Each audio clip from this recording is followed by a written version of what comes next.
Hello and welcome to Sportuccino. I'm Richard Barr. I hope you had a wonderful Easter weekend, but you didn't eat too many Easter eggs. And if you did, don't worry, because we're going to get some amazing top tips in just a moment on how you can help shed those pounds, shed those extra calories. Coming up in just a few moments, we'll be speaking to Lee James, top personal trainer. He's coming up on the program in just a few moments. But before we do that, I want to tell you about Hootsuite. Hootsuite helps us schedule our tweets. You might see on Sportuccino, on our Twitter page, we have lots and lots of tweets, and we're able to do that in advance using Hootsuite. It is a product that we personally use here. Why don't you check it out? I've got a link to it on this Facebook page and on our YouTube page.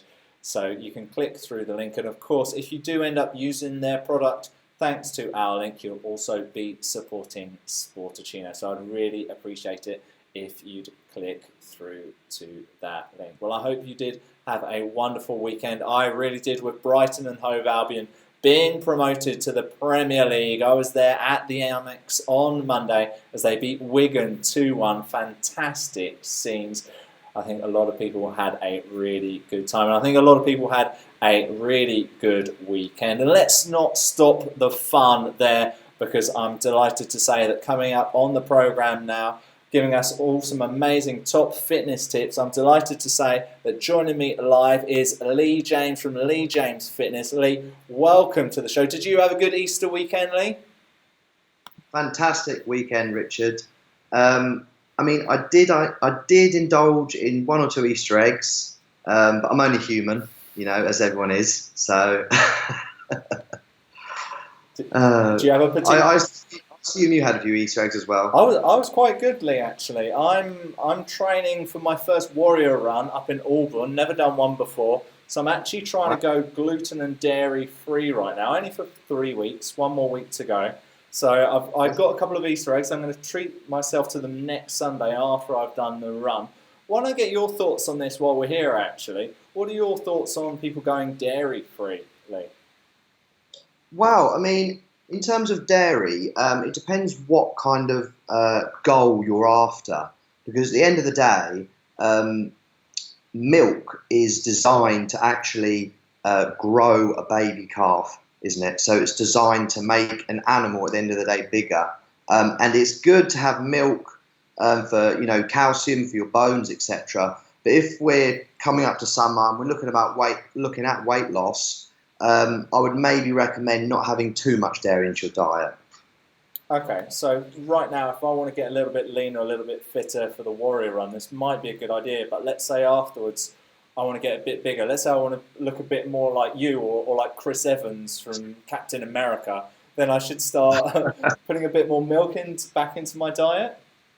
Well, firstly, I think Chris Evans actually went into a hyperbolic mass chamber and come out a foot taller and probably about 50 pounds bigger. So obviously there's that option. In the 1930s, right?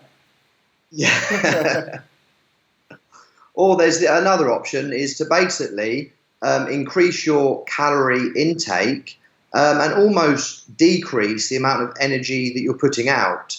So if you were someone that was trying to get lean for your sport or your race, or maybe just a holiday, and you were training 5 days a week, if you were to just train 3 days a week and increase your calories, you would be in a calorie surplus, and that would allow you to put on extra weight and therefore extra muscle.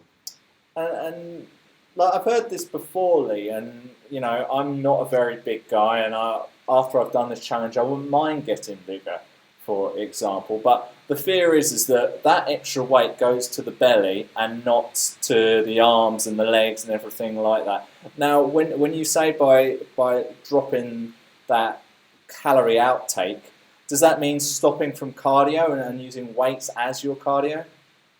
In terms of recommendations, I wouldn't obviously say to stop cardio, because obviously it's good to have cardio sessions 2-3 times a week if you're in a very sedentary job. You've got to take into account what's going in your life at the same time. If you've got a stressful job, maybe you've got a big deadline for something coming up and you just can't put the hours in at the gym. But if your goal is to actually pack on that muscle and not just put on weight on the scale, it all comes down to intensity in the gym and actually going into the gym, picking specific exercises to break down that muscle that you want to build. Then you recover by resting for longer than usual, and then you fill the muscles with food. Therefore, you come back to the gym stronger, bigger, and that almost cycle just keeps on going on and on. Okay. Does that mean when you say focus on one muscle, does that mean you're like, let's say I just wanted to get the arms. Does that mean in that 1 week I go to the gym 3 times a week and I only do arms and upper body, or should you still be doing the lower body as well?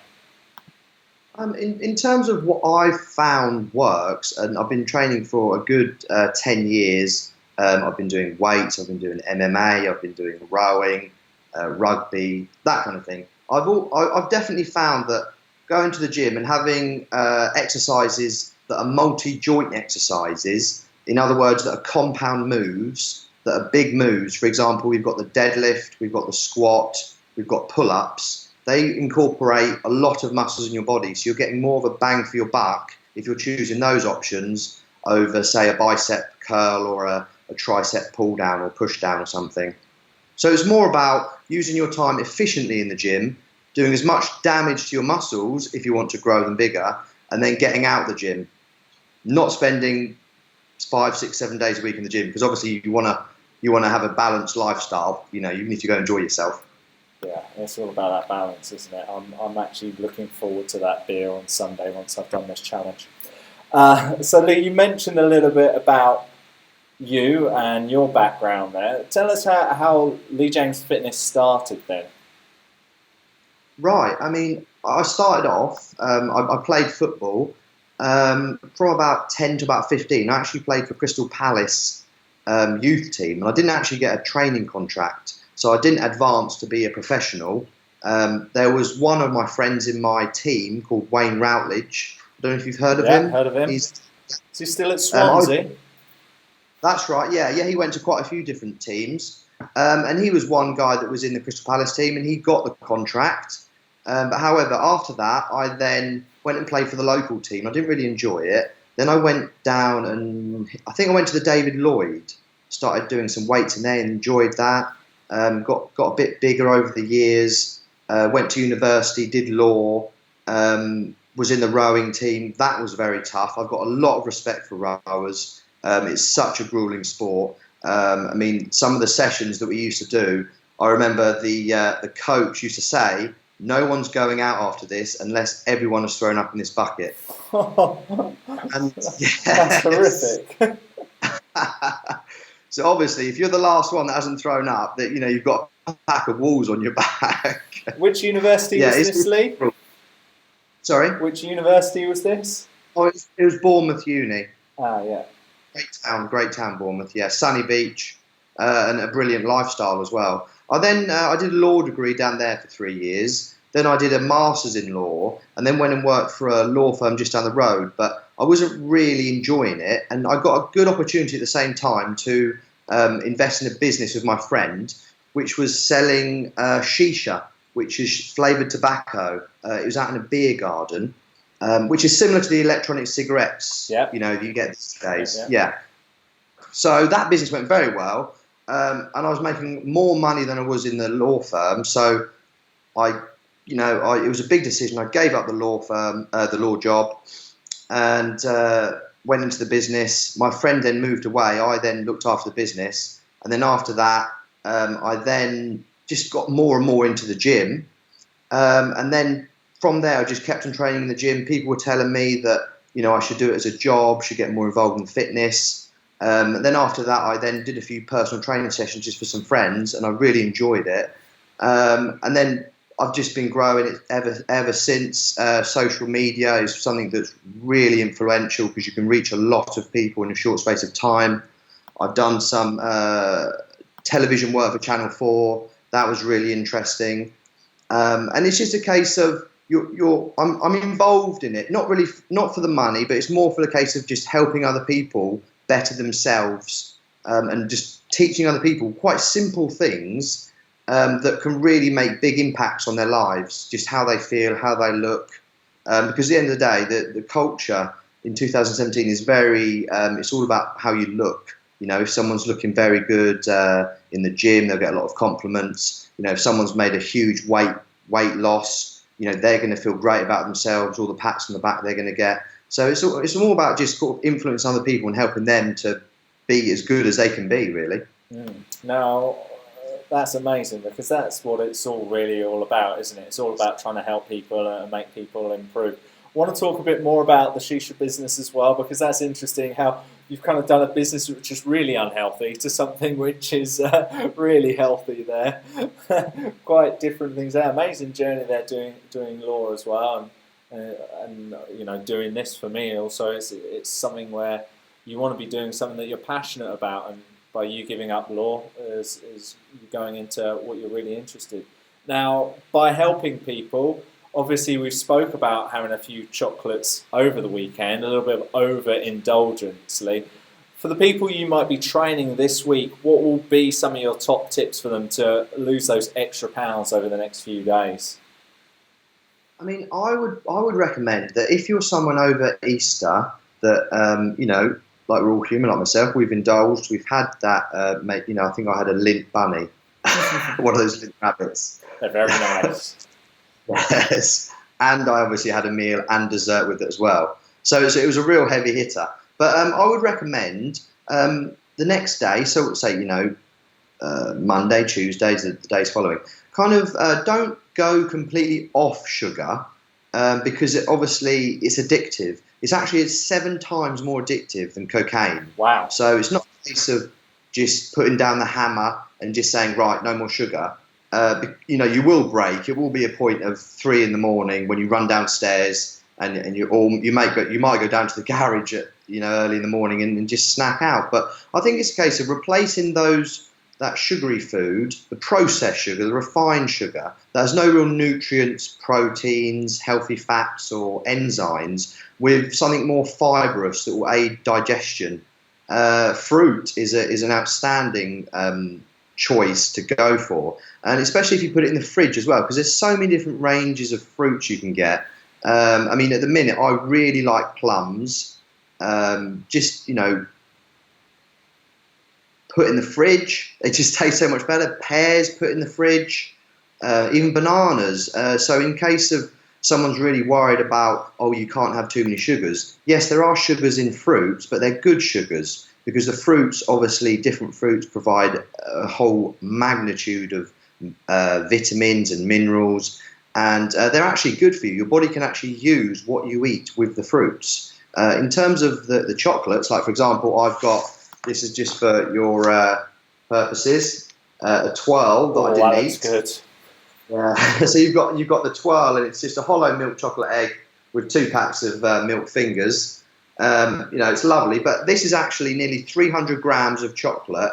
And let me just put you into perspective. If you were to eat this and you're like, right, I want to burn this off, for the average person, this actually packs a big punch, and you're going to have to do, wait for it, 174 minutes of burpees straight to burn that off. Oh, no, thank you. 107, not even 174 burpees, 174 minutes of burpees. That's it, yeah. So if you're doing, you know, I mean, there are other options to sort of undo those effects. You could either do that or run for just over 2 hours, or you could do 99 minutes of squats. So it's quite, so it's quite simple, really. It's not, you know, you just look at that and just think to yourself, 99 minutes of squats, and then you'll be burning that back off. So my running pace, I can do about 5k in about 25 minutes. So 2 hours running. You're looking at basically doing a half marathon. Definitely. To try and run that off. That is insane. It's tough, and the thing about sugar is, obviously, it's you know, like I said, addictive, but it actually sets a hormone cascade that just makes you want to crave more. And the problem with it is that there's a lot of fat and a lot of sugar. So if we're talking about calories wise, it's a heavy hitter in calories, because per one calorie per, when I bring this up here, per 100 grams, you've got around about 500 calories. Wow. And if you put that into context with a pear, for example, per one pear, you've got about 100 calories. So you could have and that's only 20% of that actual pack. So personally, a better option if you're trying to kind of lose a bit of weight after that Christmas, after the Easter, just go for some fruit. All right, well, If you don't like fruit, Richard, you can always go for nuts. That's another great choice. yeah. What type of nuts? I've heard macadamia are very good. Brilliant nuts. We've also got walnuts, and if you notice, they're kind of shaped like a brain, aren't they? Walnuts. Yeah, and they're actually really good brain food. So we've got walnuts, we've got almonds, cashews. We obviously want the unsalted nuts, and try not to get them roasted. That's my danger. Some roasted peanuts with a pint of beer. See, that goes down really well, but we'll stay away from it. All right, some really good knowledge from you so far, Lee. We're going to be back in just 1 minute or so with a few more questions for you. Before we do that, I just want to tell people that if they want to help support Sportuccino and get some really great gear, we've got some fantastic hoodies, t-shirts, mugs, and some athletic apparel. I knew I was going to trip up on that, but I didn't. Why don't you have a look at what's available at sportuccino.com/merchandise.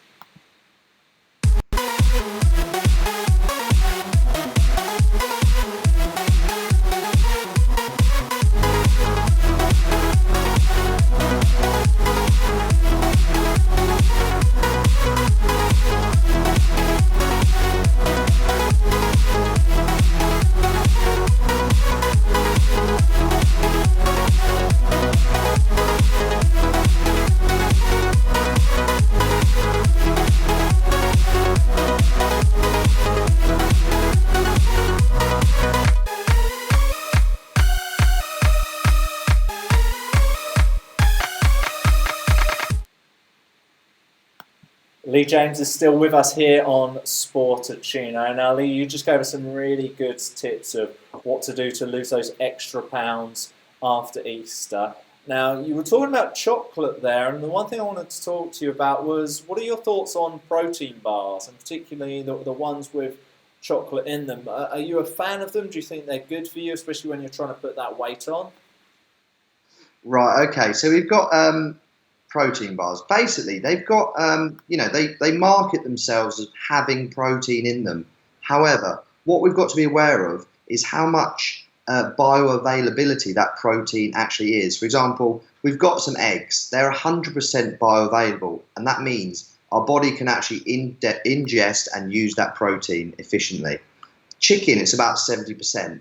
And then we've got various other sources, and then we've got these protein bars.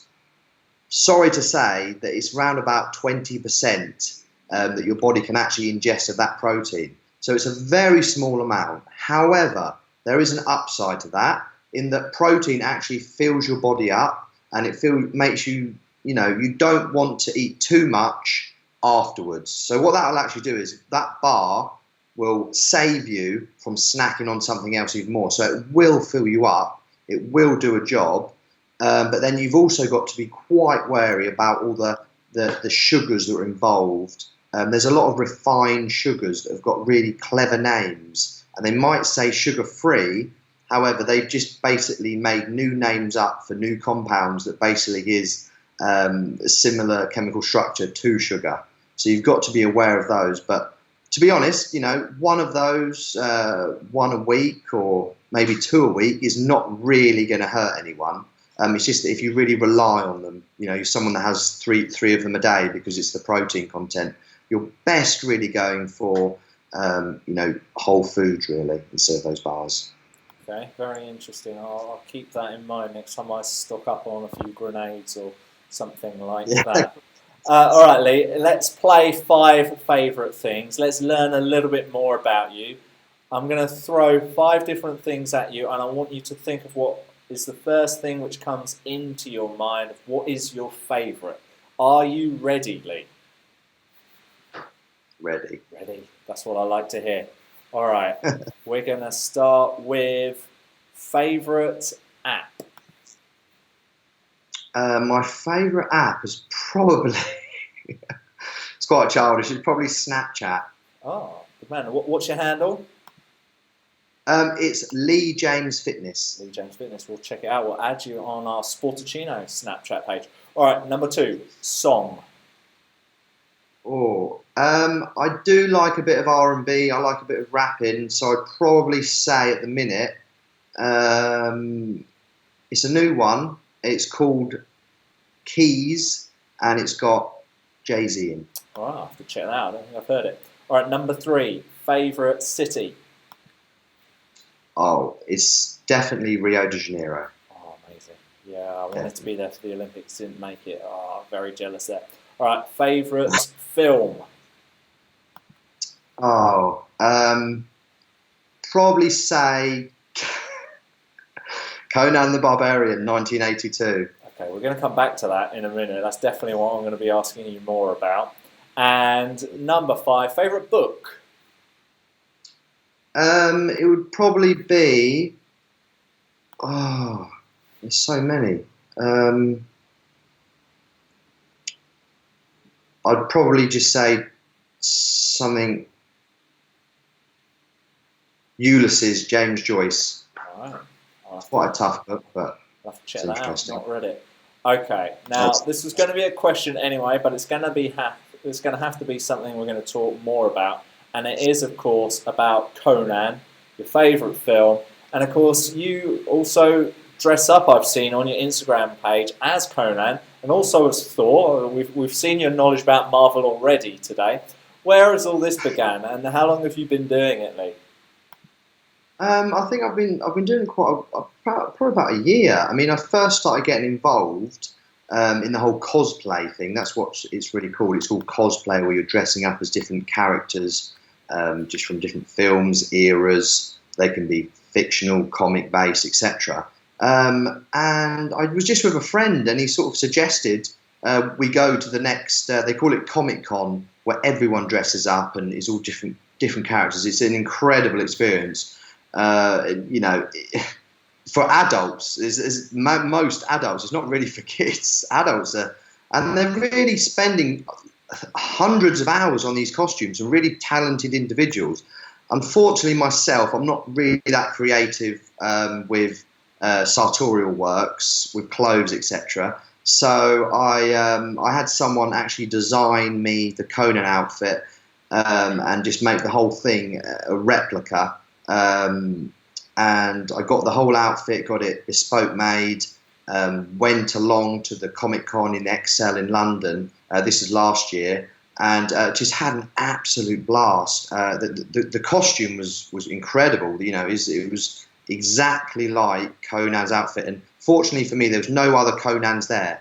So it's an amazing time. And then ever since then, I put a few photos up, and I got some messages into my inbox. Would I like to do a promotional event for certain companies in and around London? I did one in Belgium. I did one in Berlin, where these different companies just want to get on the back of just crazy things like barbarian characters from the 1980s.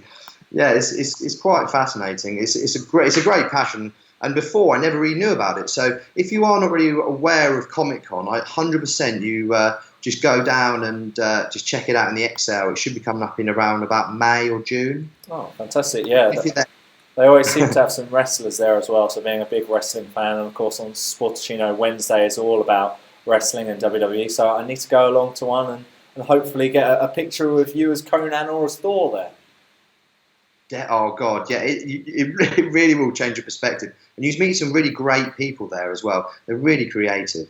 Brilliant. Well, Lee, it's been really good to speak to you. It's been really great to learn from you. Now, you mentioned you put those pictures up on your Instagram, on your social media. You've already mentioned your Snapchat channel, but why don't you tell our viewers and our listeners how else they can find you on social media and also on the web?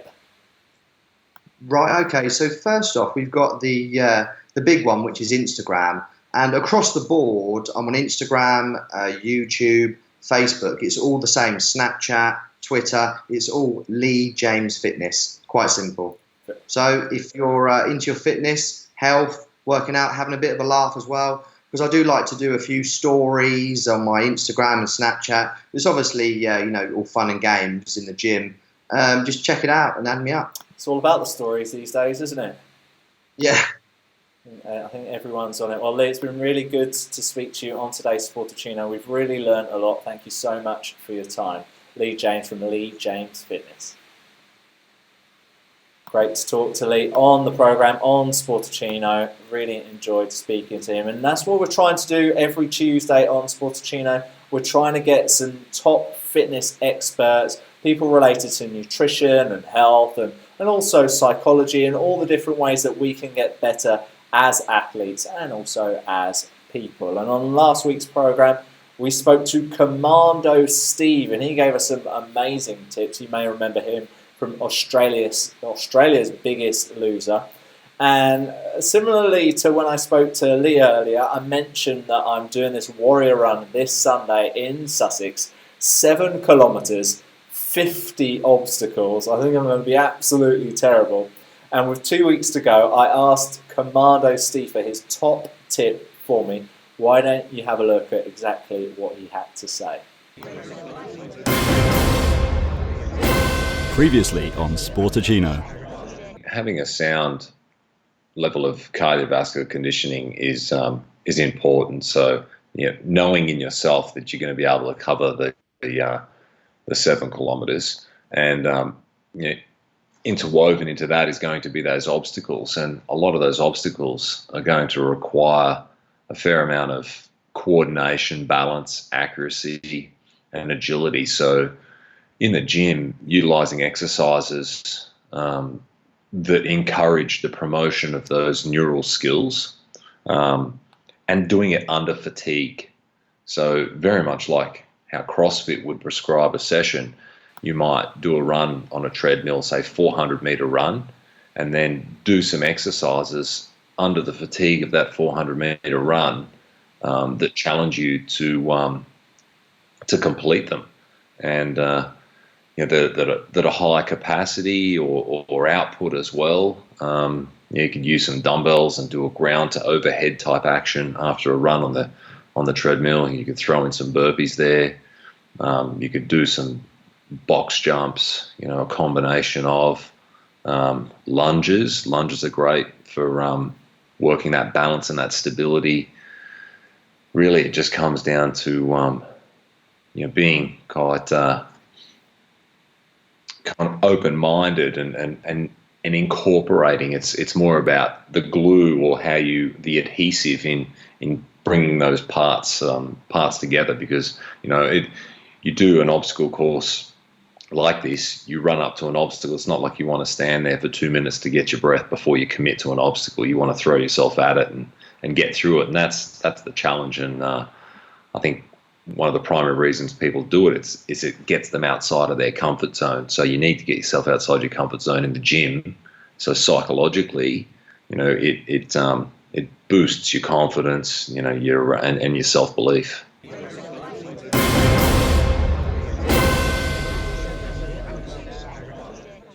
Yes, a great top tip there from Steve, and some fantastic top tips today from Lee James. Brilliant to speak to him earlier in the programme here on Facebook, YouTube, Periscope, and of course at sportuccino.com. If you do one thing for me today, please like and share this video on Facebook. I would really appreciate it. On Wednesday's show, we are of course talking wrestling, WWE, and everything that is in the news with that crazy bit of sports entertainment. Join me from 3 p.m. British Standard Time. That's 10 a.m. Eastern and 7 a.m. Pacific. Until then, have a wonderful rest of your day. Goodbye.